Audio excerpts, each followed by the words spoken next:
Hello tout le monde. Eh oui, aujourd'hui, on va voir ce que donne la CatchyOS. On entend un petit peu parler de la CatchyOS en ce moment dans on va dire les distributions basées sur Arch. Et je me suis dit, tiens, je vais voir ce que ça donne. Alors, ce qui m'intéresse de voir, c'est ce que va donner leur BSPWM édition. Puisque, bon, pour les desktops, c'est vraiment pas la peine. Euh, alors ils mettent en avant évidemment toujours la même chose, la sécurité, la performance, etc. Ils font même un kernel CatchyOS, hein, qui est un petit peu en avance. On doit être en... Là on est en 6.10 sur Arch. Euh, 6.10.10 et là CatchyOS ils doivent être en 6.11 quelque chose. Bon, c'est pas vraiment ça qui m'intéresse. Et puis les desktops, bon, le plasma il est pas mal, hein. Mais moi je vais voir ce que va donner leur BSPWM édition. Alors pour ça, comment on fait? En fait, il n'y a qu'une image ISO à télécharger. Et puis, dans le calamares, on va choisir quelle installation on veut, hein. Donc, j'ai donc booté sur l'image live.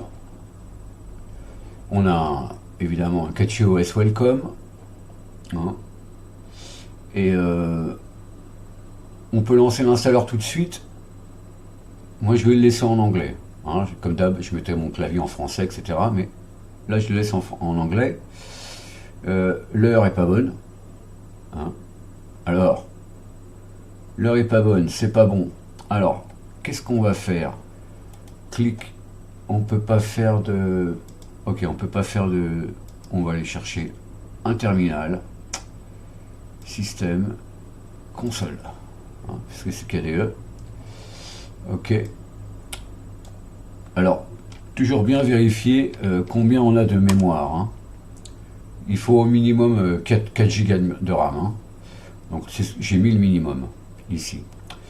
Mais par contre, je ne sais pas si je vais pouvoir faire un sudo, puisque le... Peut-être qu'il va se mettre à l'heure avec le ln-s. Non, mon clavier n'est pas en français. Donc je vais faire cette xkeyboardmap. On va mettre fr. Et puis on va faire sudo ln-s. Et on va forcer. Et on va faire donc user share zone info slash Europe slash Paris, et on va aller mettre ça dans etc local time. Voilà, maintenant j'étais à 13h42, maintenant je suis à 15h42, donc je suis à la vraie heure, hein. C'est important quand même quand on installe un truc pour que tout soit synchronisé comme il faut, hein. Ça l'aura peut-être fait avec l'installeur, hein, je sais pas, mais normalement il doit détecter mes trucs. Ok, je lance l'installeur, donc c'est calamares, et on va choisir notre desktop. Alors vas-y Coco. Ok, ça on s'en fout.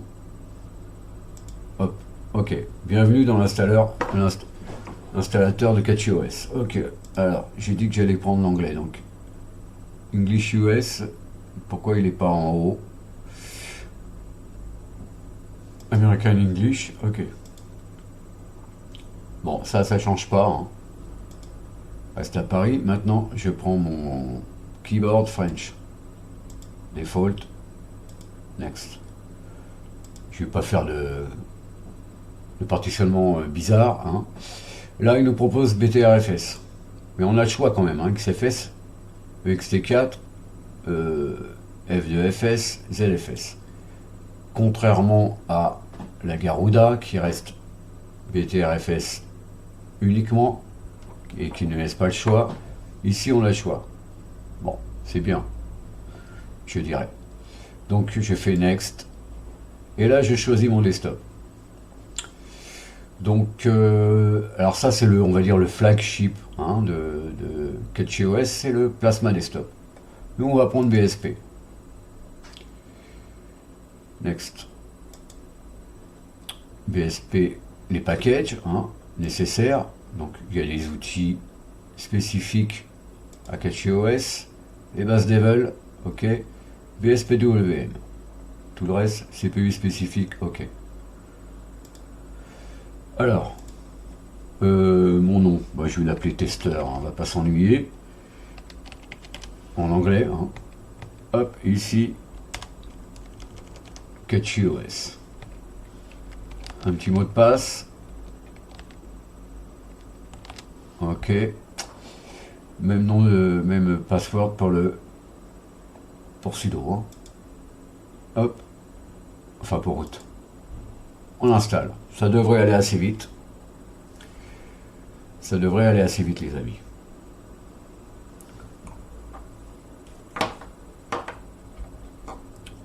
Voilà, CatchyOS offre une installation simplifiée pour PowerShell Linux, quelques customisations et unique performance optimisation, les gars. Voilà, on a une autre fenêtre qui s'ouvre ici, on s'en fout. On va garder ça et on va voir. Voilà, on voit qu'ils parlent de leur kernel, hein.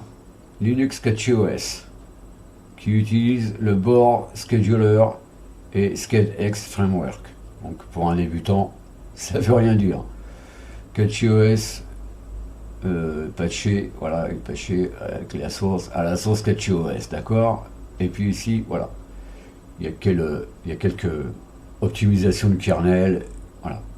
Ici, ils nous décrivent un petit peu leur kernel. Donc déjà, faut un petit peu être avisé, hein. Mais je ne pense pas que ce soit les utilisateurs, on va dire, avancés, hein.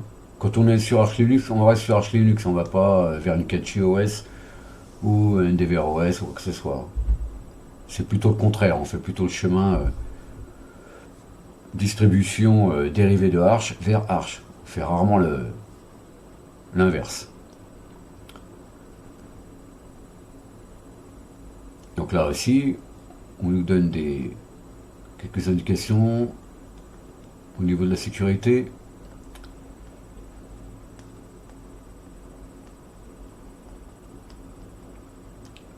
Ça non plus, ça parle pas trop à un débutant, on va dire, hein. À part More et puis FireGel.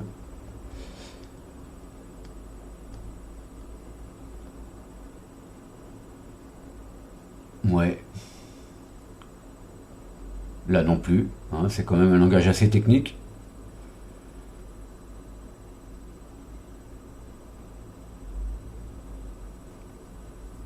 Mais bon, pourquoi pas. La police est sympa, je dirais, hein. Là, on a beaucoup de choix de desktop. Mais sont-ils bien tous configurés? C'est pour ça que j'ai pris autre chose qu'un desktop, hein.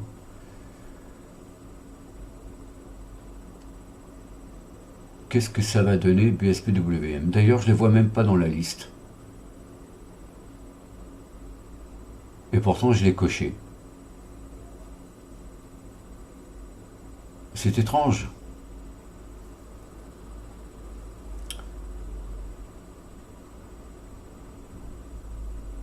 Ok, ça c'est le début du slideshow, ça recommence en fait, hein, là.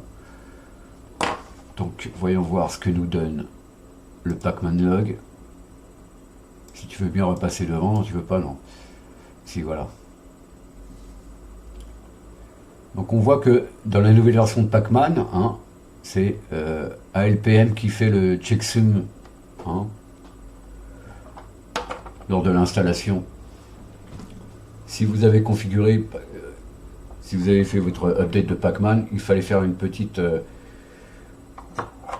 regardez le pacman.conf.pacnew, et puis il y avait un petit changement à apporter à la configuration. Justement, ce qui concerne ALPM.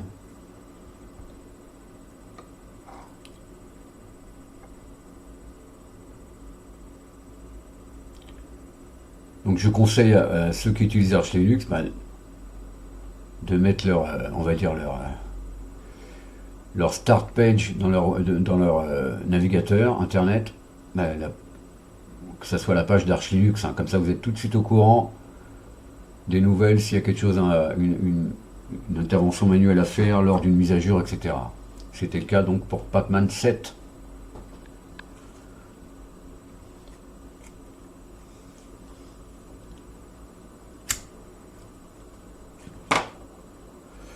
Il installe le bootloader, là, quand on arrive à la fin, là.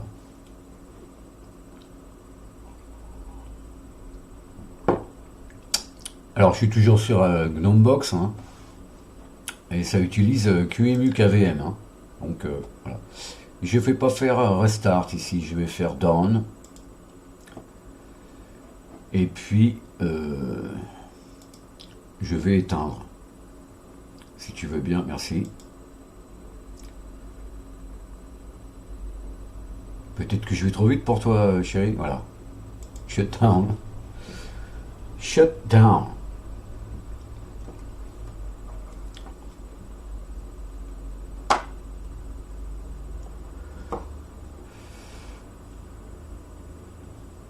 Que va nous donner ce BSPWM édition?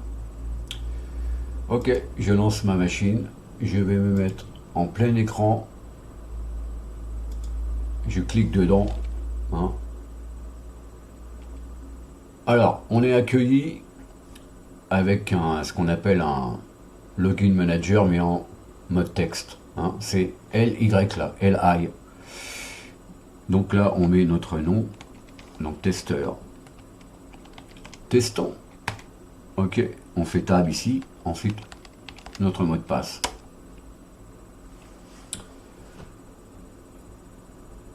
Voilà, donc écran noir, ça peut être normal sous BSPWM, ou alors le papier peint ne s'est pas encore lancé. Attendons. En attendant, on va faire, je sais pas, peut-être touche Windows, entrée pour un terminal. Non. Alt, entrée. Non. Alt, Shift. Non. Mode Shift. Non. Donc là, je suis dans le noir, les amis. C'est la version BSPWM de CatchyOS. Alors, est-ce que c'est pour ça que c'est pas configuré, hein? C'était pas dans la liste, on a vu là dans le, on va dire dans le Calamares, dans le slideshow, il n'y avait pas BSPWM. Pourtant, dans le Calamares lui-même, je l'ai coché. Hein, c'était bien coché BSPWM. Donc, on va voir si on peut. Alors, il faut savoir que le TTY par défaut, c'est TTY2, hein, CatchyOS. Donc, je fais Alt, CTRL Alt F1 ici. Ok, TTY1. Je vais me loguer. Ok. Et voilà. Ok, on a un fast fetch ou screen fetch ou neo fetch. Ok. Il nous a mis du swap. Ok.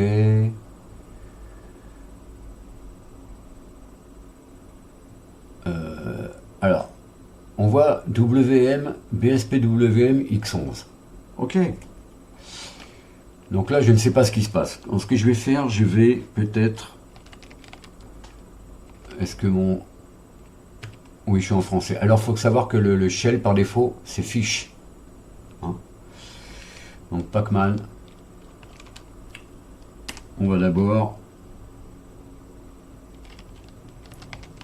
mettre à jour nos clés et puis on va installer un ou deux programmes pour pouvoir s'en sortir ici. Donc init, je rentre mon mot de passe. Ok. Patmank, on va faire populate Arch Linux et Catchy OS.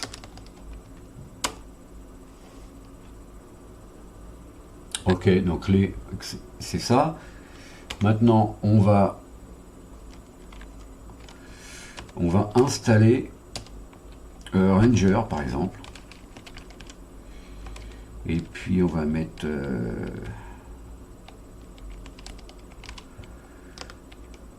highlight. Bon, c'est ce qui nous permet d'avoir un aperçu dans Ranger des fichiers qu'on parcourt. Le Vim est installé, je crois. Donc, on va installer ça. Ah, je vais mettre htop. Juste comme ça, on va regarder nos processus. Et maintenant, je vais faire htop-u tester.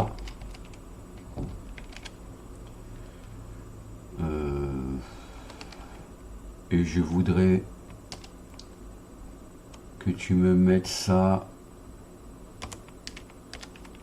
Ah, c'est un S majuscule. Tu me le tries par commande, hein, parce que sinon il va me mettre CPU, ça m'intéresse pas, moi je veux voir les commandes. Voilà, hein. On n'a rien en fait hein, qui tourne. Il y a BSPWM, ok. Mais il n'y a pas de démon de clavier. C'est pour ça que je peux pas lancer de terminal. Et SSHKD. Pourtant il est installé, mais rien n'est lancé. Pourquoi? Pourquoi? Donc, on va quitter. Ici, on fait Q. Et on va faire Ranger. Tout simplement. Le CTRL H ici. On va dans config. Et qu'est-ce qu'on voit? Ben, on n'a pas de dossier BSPWM.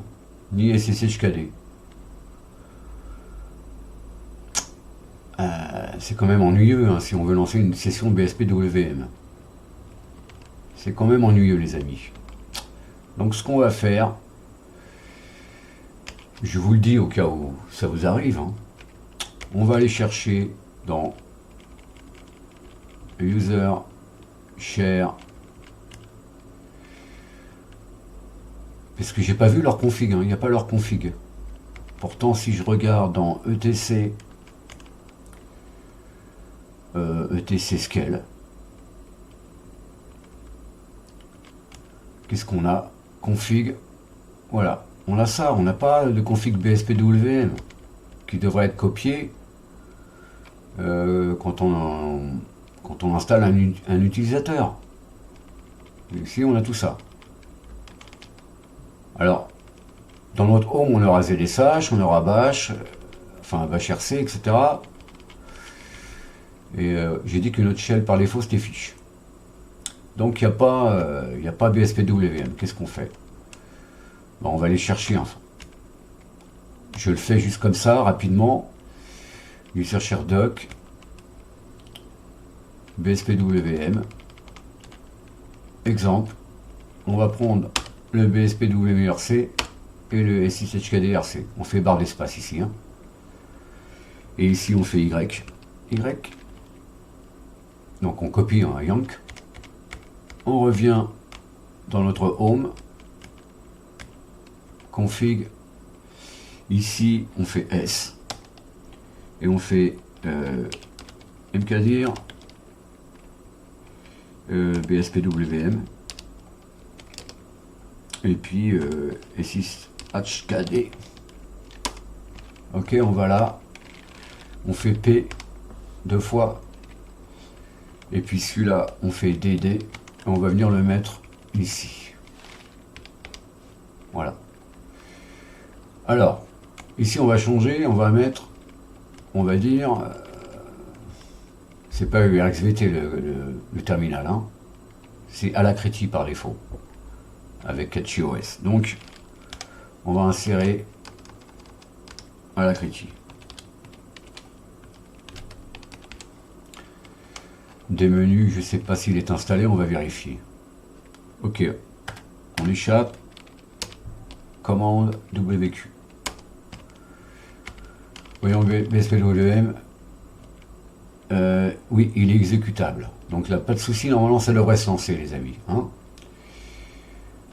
Et qu'est-ce qu'on voit? Bah, ici, on voit que pgrep, X, il cherche JSKD. Ok, c'est bon. Si c'est pas le cas, on le lance. Pas de souci. Donc, on va quitter. Ici, on va quitter Ranger. Et peut-être qu'on peut faire... Alors, comme il est déjà lancé, BSPWM, il va falloir le killer, en fait. Hein. Donc, on peut faire pkill -9 -u qui testeur. Voilà. Comme ça, voilà. Maintenant, je vais retourner sur le TTY2. Hein. C'est là où il y a la session. TTY2, voilà. On voit bien que j'ai été délogué, en fait. Hein. Ok, je rentre mon mot de passe. Donc, il se passe toujours rien, on ne sait pas. Donc, si je fais touche Windows, entrée. Oh, dis donc, j'ai un terminal. Donc, et là, je peux faire quelque chose. Donc, c'est bien à la critique. Hein, ok, les amis. Donc, voilà. Vérifiez vos images ISO, les amis de CatchyOS. Hein. Ou alors, ne proposez pas BSPWM. Donc, ma recommandation pour ceux qui veulent un desktop, bah, normalement ça va marcher, hein, puisqu'il y a des vidéos sur CatchyOS, mais CatchyOS BSPWM 0. Donc les amis, soyez au courant. Faites attention avec les, on va dire, les images avec des Windows Manager. Faites un test en machine virtuelle avant d'installer. Regardez s'il y a les configs, comme j'ai fait. Et voilà quoi. Donc, CatchyOS BSPWM, bah, je lui donne pas sa moyenne. Hein. C'est pas possible. Désolé les amis. C'est une vidéo assez courte. Et là, donc là, on va faire Power Off. C'était juste, voilà, une vidéo comme ça. Pour que vous fassiez attention les amis. Alors, je vous dis donc à la prochaine pour d'autres aventures, mais pas dans le CatchyOS. Salut!